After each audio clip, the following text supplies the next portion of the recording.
नमस्कार। साइवी exam booster में सभी का स्वागत है।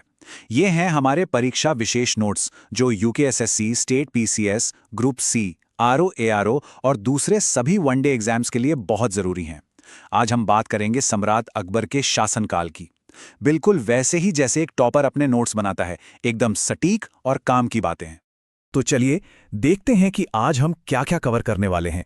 सबसे पहले अकबर का एक परिचय लेंगे, फिर उनकी बड़ी बड़ी जीतों पर नजर डालेंगे। उसके बाद समझेंगे कि उन्होंने इतना बेहतरीन एडमिनिस्ट्रेशन और रेवेन्यू सिस्टम कैसे खड़ा किया।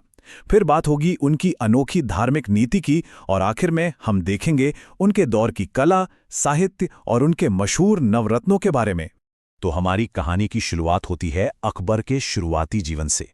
एक ऐसी जिंदगी जो बहुत ही मुश्किल हालातों में शुरू हुई, पर जिसने आगे चलकर हिंदुस्तान के सबसे महान साम्राज्यों में से एक की नींव रखी। सोचिए, 1542 में जब अकबर का जन्म हुआ, उनके पिता हुमायूं निर्वासन में थे और महज 14 साल की उम्र में उन्हें राजगद्दी मिल गई। और गद्दी पर बैठते ही 1556 में उन्हें पानीपत की दूसरी लड़ाई का सामना करना पड़ा।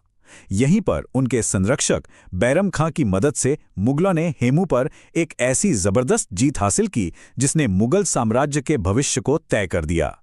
और यहाँ एक बहुत ही हैरान करने वाली बात है, अकबर जो पढ़ने लिखने में असमर्थ थे, उनके अंदर ज्ञान की एक जबरदस्त भूख थी।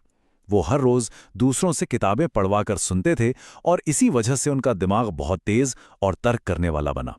वाकई ये दिखाता है कि सीखने की कोई एक राह नहीं होती। तो जब साम्राज्य सुरक्षित हो गया, अकबर का पूरा ध्यान अब उसे फैलाने पर गया। इसके लिए उन्होंने कूटनीति, शादी ब्याह के जरिए गठबंधन और एक ताकतवर फौज का, क्या कहूं, एक लाजवाब इस्तेमाल किया। और फिर एक एक करके मालवा, गोंडवाना, गुजरात के जरूरी बंदरगाह और बंगाल की उपजाऊ जमीन, सब पर उन्होंने अपना नियंत्रण जमाया।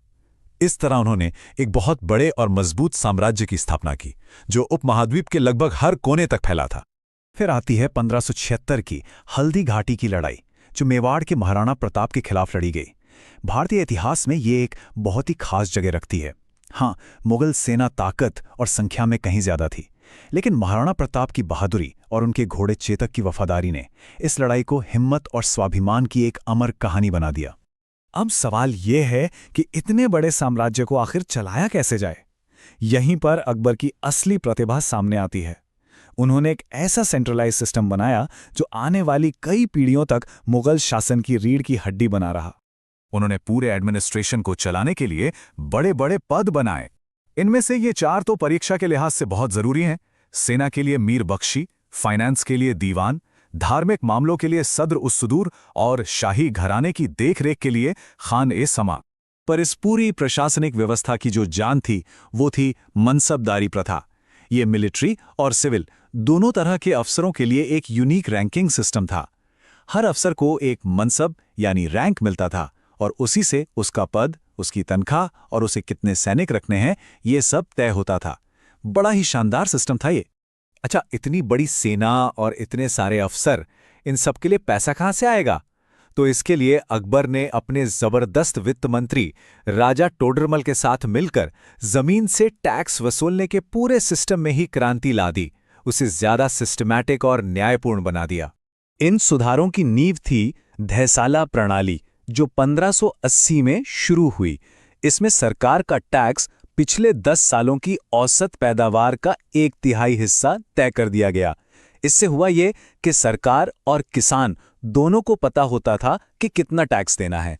मतलब एक तरह की स्टेबिलिटी आ गई। और ये सिस्टम कितना डिटेल था, इसका अंदाजा ऐसी बात से लगता है। जमीन को उसकी खेती के हिसाब से 4 हिस्सों में बांटा गया था। पोलज, जहां हर साल खेती होती थी, से लेकर बंजर तक, जो कई सालों से खाली पड़ी हो। इससे जमीन की असली कीमत के हिसाब से टैक्स लगाना मुमकिन हो पाया। लेकिन राजनीति और प्रशासन से हटकर अगर बात करें, तो अकबर को शायद सबसे ज्यादा उनकी उदार धार्मिक नीतियों के लिए याद किया जाता है।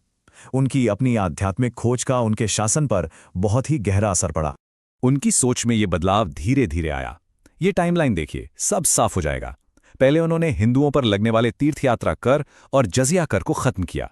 फिर अपनी जिज्ञासा की वजह से उन्होंने इबादत खाना बनवाया, जहां वो सभी धर्मों के विद्वानों से बहस मुबाहसा करते थे। और यहीं से उनकी सबके लिए शांति की नीति ने जन्म लिया।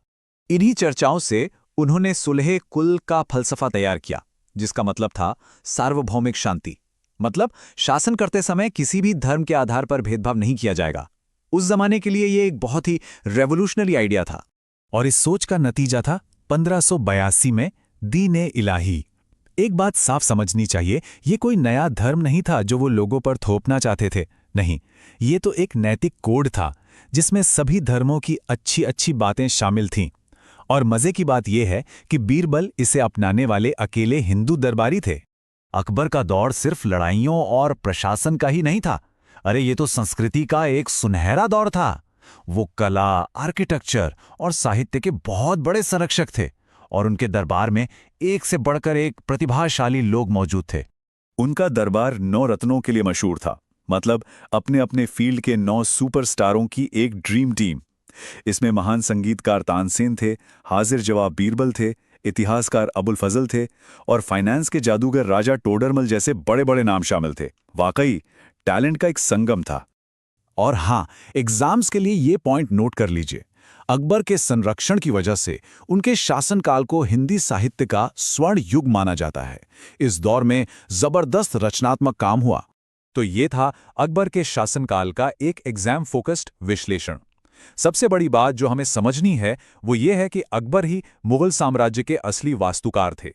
और ये सब हमें एक आखिरी गहरे सवाल पर छोड़ जाता है कि एक शासक जो खुद पढ़ लिख नहीं सकता था, उसने इतिहास के सबसे प्रगतिशील और संगठित साम्राज्यों में से एक को कैसे बना दिया। ये नेतृत्व और दूरदृष्टि के बारे में हमें क्या सिखाता है?